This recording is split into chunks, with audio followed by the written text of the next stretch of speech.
semacam contoh kepada anak-anaknya. Ketika masuk di lingkungan sekolah dasar, mungkin kita sudah bikin program dulu sama Novita, kita bikin program di kampus mengajar ya dulu. Bagaimana caranya kita membiasakan sebelum di kelas itu adalah membaca buku. Itu diawali dengan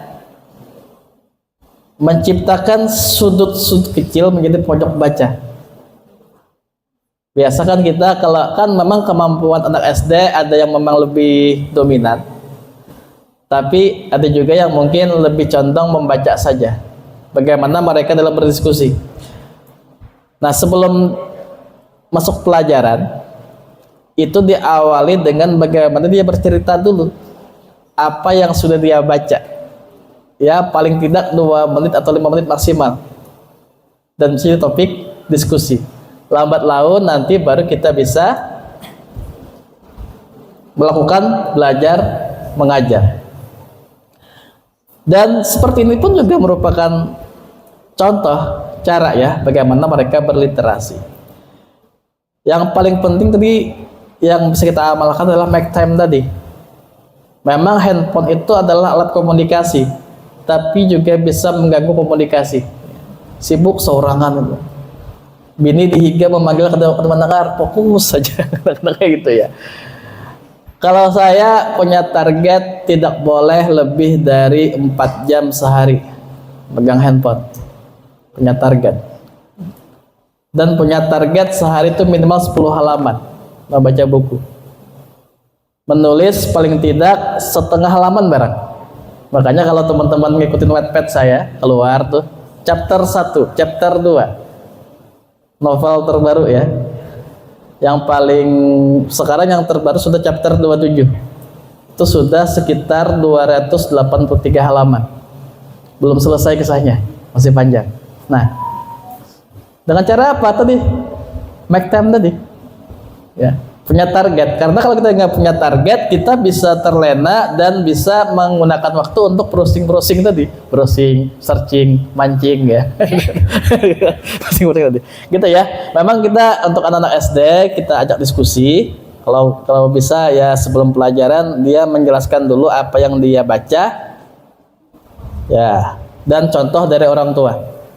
Aduh ya Novita ya, seperti yang kita jalankan dulu di kampus mengajar. Dulu kita di SD mana ya? SDN Longkong ya, di Danau Panggang. Nah, itu. Mengabdi. Ketika banjir, libur sekolah lah. Banjir berkunjung kita. Itu ya dari saya, terima kasih. Silahkan yang lain mungkin diskusi saja, kita bebas ya, diskusi apa saja. Ya silahkan, Muhammad Ilmi.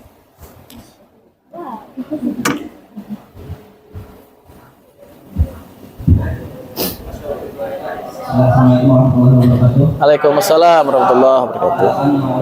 Ini dari CPI. Boleh tinggal sini.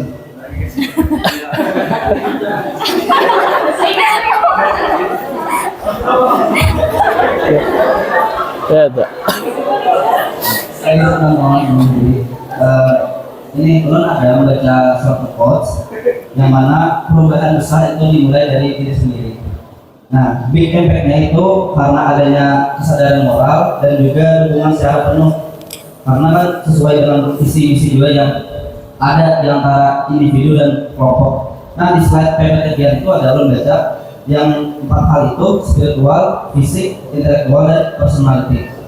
Nah, kita tolong Pak, itu 4 hal itu apa yang bisa dijelaskan dan saling berkaitan satu sama lain. Oke, terima kasih. Satu sedikit soalnya sudah mulai dari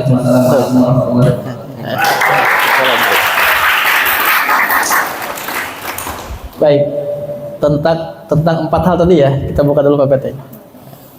Katanya harus juga lupa. Baik, jawaban saya agak panjang mungkin, mudah-mudahan itu disimak, tapi saya perlahan. Yang pertama, bangun intelektualitas. Kecerdasan itu tidak hanya memandang berapa IPK saya atau nilai saya ya. Mahasiswa yang IPK-nya tinggi tapi minim pengalaman, itu tidak berpotensi untuk sukses. Mahasiswa yang IPK-nya rendah tapi pengalaman tinggi juga tidak berpotensi untuk sukses. Tapi kalau mahasiswa IPK-nya tinggi, pengalamannya tinggi, maka dia punya potensi untuk sukses. Artinya apa? Ruang kuliah itu bukan cuma sebatas belajar, tapi kita juga bisa belajar di luar ruang kuliah. Belajar diskusi, belajar memimpin, belajar berorganisasi ya. Karena kalau kita hanya sebatas belajar dalam ruang kelas atau ruang kuliah, kita akan menjadi siswa atau mahasiswa yang merugi. Kenapa rugi? Karena di ujung nanti kita hanya akan mendapatkan selembar kertas ijazah, dan masa depan tidak cukup dibangun dengan selembar kertas. Nah, dengan intelektualitas akan muncul spiritual.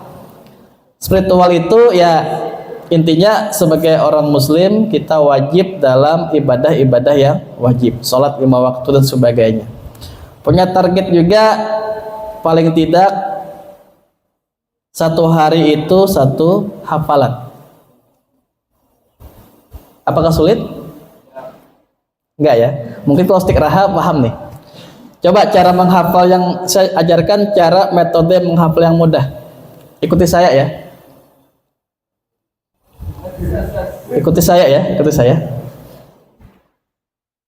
Wal qalamu. Lagi? Lagi? Wa ma yasturun. Lagi? Terus? Wal qalamu wa ma yasturun. Coba ulang. Yes. Oke. Coba ulang. Ayo sebelahnya. Kalau Hafizah ini sudah berapa juz? 30 juz. Coba Hafizah mungkin lebih bagus suaranya.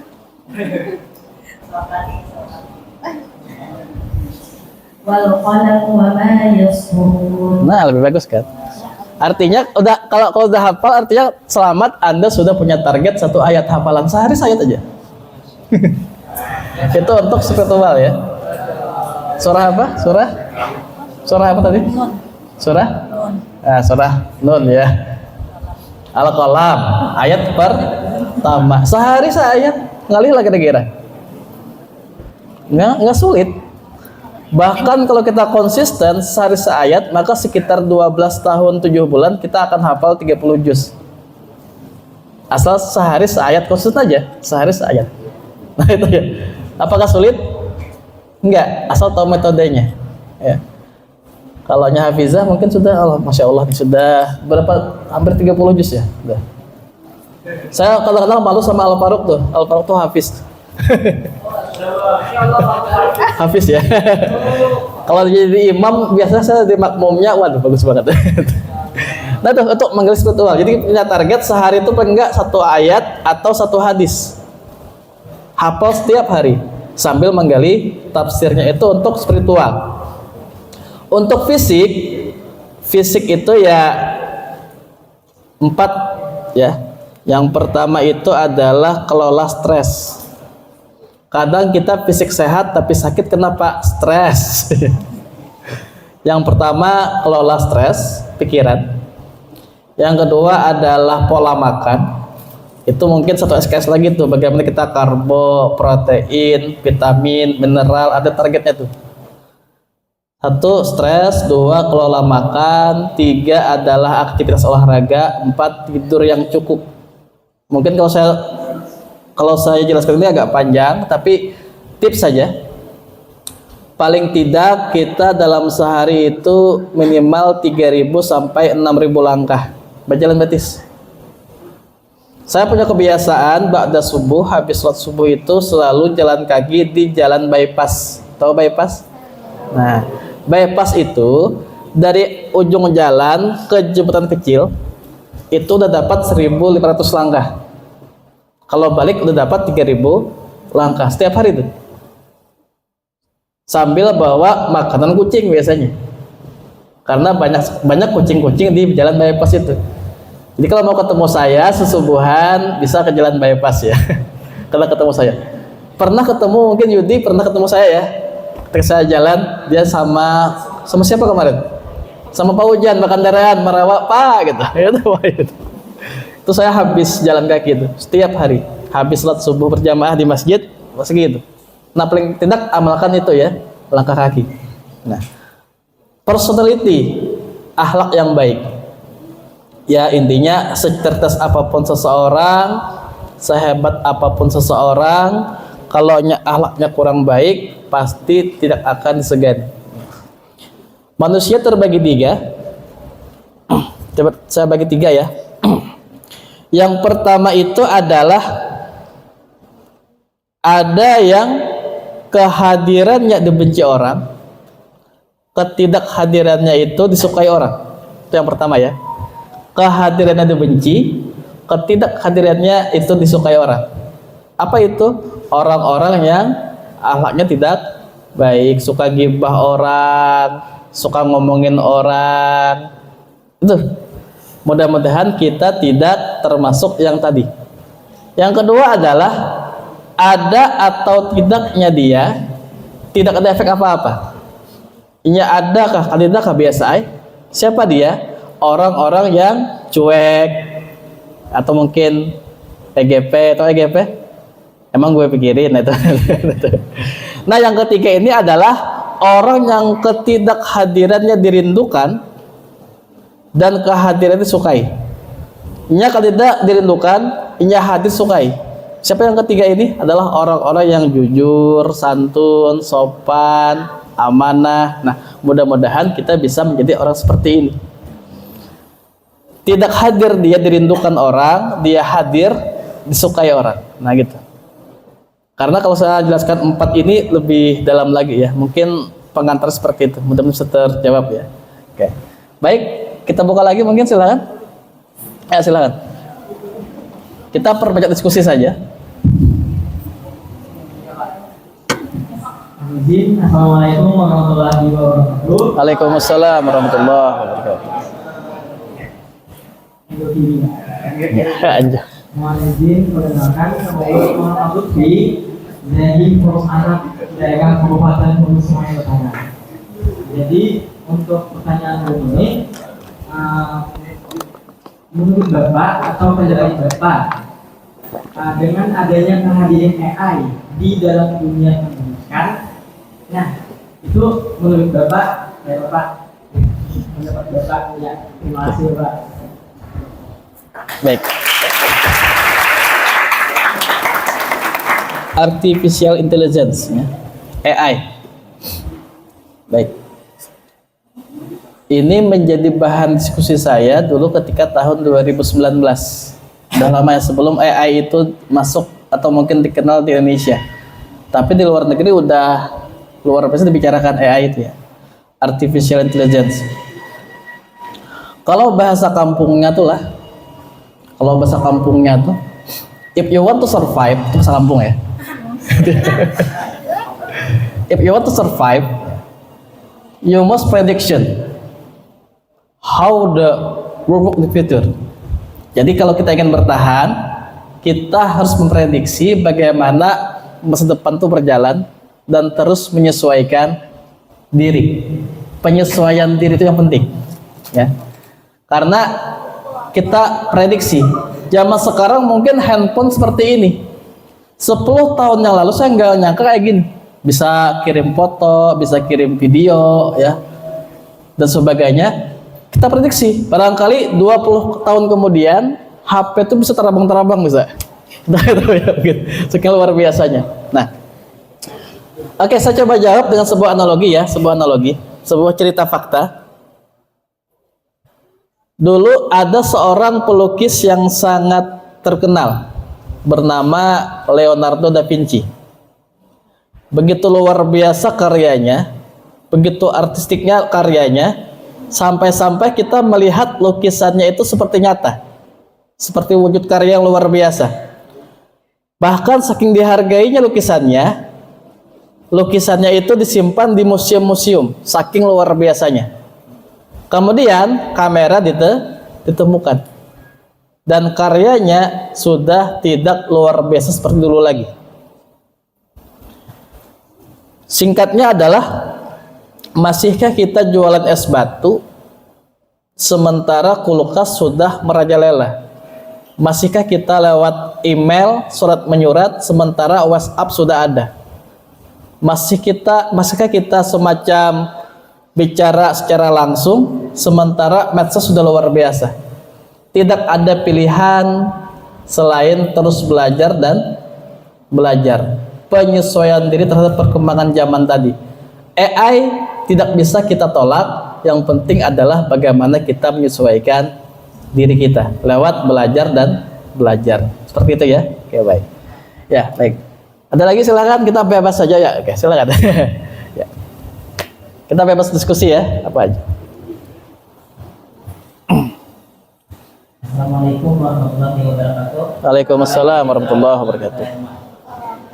Perkenalkan, nama Allah Muhammad Arma dari Universitas Lambung Mangkurat. Masya Allah. Jadi pertanyaan ulun atau lebih ke pernyataan ulun itu mengenai literasi sama berpikir kritis. Jadi kebanyakan mahasiswa itu dalam penugasan terkadang cuma membaca tanpa berpikir. Jadi baik itu membuat makalah ataupun apa, itu hanya copy paste tanpa ada menggunakan bahasa tersendiri. Jadi bagaimana caranya membaca itu sehingga mampu membuat kosakata yang kita hasilkan sendiri tanpa total dari buku, e-book ataupun jurnal dan sebagainya, sehingga membuat suatu karya kita itu dari diri kita, bukan dari hasil kupas habis gitu. Jadi mungkin itu saja, terima kasih. Assalamualaikum. Salam. Baik, kita beda zaman ya. Zaman saya dulu ketika tugas kuliah pasti ke perpustakaan, ya minimal 5 buku tuh. Sekarang, dulu kan mesin tik. Saya tuh komputer itu ya awal-awal kuliah baru kenal komputer. Laptop mahal banget, komputer pun menyewa di warnet biasanya. Sekarang mahasiswa mudah ya, ChatGPT, final test UAS ChatGPT, ujian tuh. Atau barangkali bikin makalah lewat Google dan sebagainya. Ini mungkin kelanjutan, kita harus menyesuaikan diri, tapi tergantung kepada pribadinya juga, bagaimana mahasiswanya, bagaimana orangnya ya. Apakah dia mau berpikir kritis atau lebih terlena terhadap perkembangan kemudahan zaman. Kalau bahasa lagu tuh kan lepas dari zona nyaman ya orang tuh kan. Nah, terlepas dari zona nyaman untuk keterampilan diri.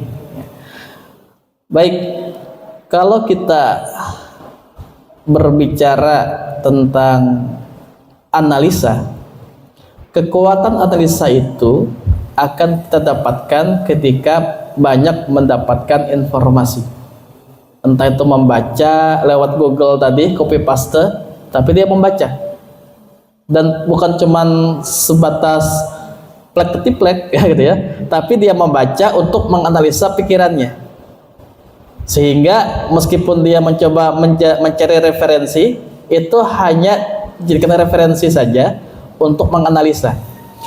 Karena mahasiswa itu dia bisa melihat bagaimana fenomena perkembangan zaman, menganalisa keadaan meskipun dengan setumpuk data, kemudian bisa dia simpulkan. Itulah yang diajarkan oleh Arthur Conan Doyle dalam novelnya berjudul Sherlock Holmes. Nah itu detektif. Kenapa? Karena kita perlu copy paste untuk melihat keadaan, tapi bukan hanya seperti keadaan saja, tapi bagaimana menggunakan otak kita untuk menganalisa sehingga menyimpulkan. Nah, zaman sekarang kita copy paste itu hanya dijadikan sebagai referensi untuk kekuatan analisa kita. Karena kalau kita cuma sebatas copy paste saja tanpa tahu apa isinya, tanpa tahu apa maknanya, itu bagaikan detektif Kogoro Mori yang selesaiin kasus tanpa tidur. mustahil ya. Tidur terus gitu. Nah, jadi kayak gitu ya. Jadi jadikan sebagai referensi saja dan kembali kepada perilaku dia sebagai mahasiswa. Kita nggak bisa lepas dari perkembangan zaman, tapi itu jadikan sebagai kemampuan dalam mengendalikan analisa kita. Seperti itu ya. Oke, baik. Ya, silakan. Makin banyak makin bagus. Oke. 1, 2, 3 ya. Salah dulu, silakan. Gantian. Insya Allah kebagian semuanya ya. Waalaikumsalam warahmatullahi wabarakatuh. Perkenalkan, Maulana Muhammad, calon mahasiswa baru saya.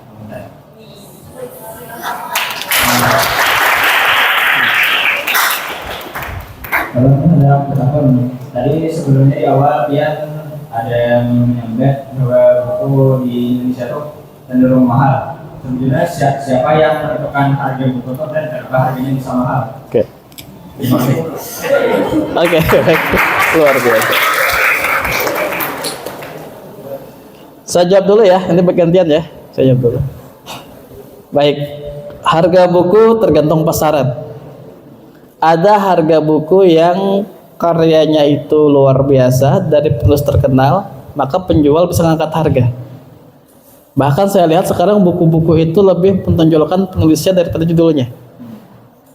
Kalau siapa penulisnya, oh Terelie, langsung tuh judulnya apakah? Karena nama penulis itu terkenal ya. Siapa penulisnya? Hafizatur Rahmi misal, wah itu ya. Langsung payu gitu ya. Nah, baik. Kalau jadi ditanyakan siapa menentukan harga buku, tentu yang berhubungan dengan pasarnya ya, ekonominya seperti apa. Karena ada buku-buku yang dia dijual bebas, tapi ada juga penulisnya yang dia lebih condong memberikan sebagai hadiah. Dia nggak mikir tentang materi ya, tapi dia berpikir karyanya bisa tersebar secara hadiah. Nah, oke, kita coba ambil data saja. Data ini kita padukan dengan keadaan minat baca masyarakat kita. Di tahun awal 2000-an, 2000 lah. Udah lahir belum ya? Kawan-kawan mungkin belum lahir ya. Tahun 2000 belum lahir. Tahun 2000 saya kelas 1 SMP, 2 SMP tuh, tahun 2000. Ya, kelas 2 atau kelas 3 SMP lah. Kelas 2 SMP ke tahun 2000 ya. Buku itu akan disebut bestseller jikalau terjual sebanyak 15.000 es lempar tahun 2000. Sekarang buku bisa disebut bestseller jikalau terjual hanya dengan 3.000 es lempar saja. Nah, kita analisa ya. Kita analisa. Tahun 2000-an awal bestseller ketika terjual 15.000 buku. Sekarang terjual paling tidak 3.000 buku. Kesimpulannya apa? Kesimpulannya minat baca kita semakin berkurang. Makanya terkadang kita bukan hanya berbicara berapa karya buku saja, jumlah buku saja, tapi kita bisa melihat informasi lewat short video atau mungkin e-book ya. Yang kita coba ambil analisa. Kita analisa kata-kata penting untuk kita pelajari. Kalau pertanyaannya berapa, siapa menentukan harga buku, tentu kembali kepada harga pasar tadi. Ya. Kalau buku saya kadang-kadang nggak saya jual, lebih condong kepada hadiah. Tadi pagi tadi saya dapat itu ya dari Ilmi ya. Saya pun lupa siapa. Kemarin kapan tuh acara di gedung itu ya, di gedung udah lama tuh. Ternyata dia punya buku saya dari hadiah saya tuh. Nah, artinya kan kadang-kadang ada penulis yang dia nggak jual bukunya, tapi dia lebih suka membagi-bagi saja. Karena ada rasa kebanggaan tersendiri, ada rasa kepuasan tersendiri ketika karya kita itu dibaca orang. Nah, itu ya. Ya baik. Ya, silakan yang lain. Tadi ada lagi tuh. Ya, Masya Allah. Waalaikumsalam warahmatullahi wabarakatuh. Perkenalkan, saya Saini dari Mani Paraka ingin mengajukan pertanyaan. Waktu apa saja yang bagus atau lebih baik untuk melakukan aktivitas literasi seperti membaca atau menuliskan? Ada nih waktu-waktu yang tercocok seperti siang kan seharusnya sebelum makan atau tidur. Nah, jadi waktu apa saja supaya lebih worth it untuk aktivitas literasi. Luar biasa. Luar biasa ya, masih muda tapi udah luar biasa berdiskusi ya. Baik, kalaunya kapan waktunya, saya nggak bisa menentukan jam segini ya, karena tergantung pribadi kita masing-masing. Kalau saya sebut pagi, mungkin yang lain nggak bisa. Nah, intinya adalah kapan waktu terbaik ketika kita bisa fokus. Kalau bahasa sekarang kan me time. Me time itu perlu ya. Me time itu kita nggak ada gangguan, kita fokus sendiri saja. Nah, ketika kita fokus sendiri, maka yang perlu kita hadirkan adalah jangan terlena dengan waktu yang luang. Karena kalau kita waktu luang, tidak ada kegiatan, maka kita cenderung menggunakan tadi, habiskan waktu tadi, scroll yang nggak manfaat, habis ya. Jadi kapan waktunya tergantung bagaimana kapan kita bisa fokus. Kalau saya, me time saya habis olahraga ya, jadi habis sholat subuh berjamaah, jalan kaki dulu 3.000 langkah, baru me time tuh.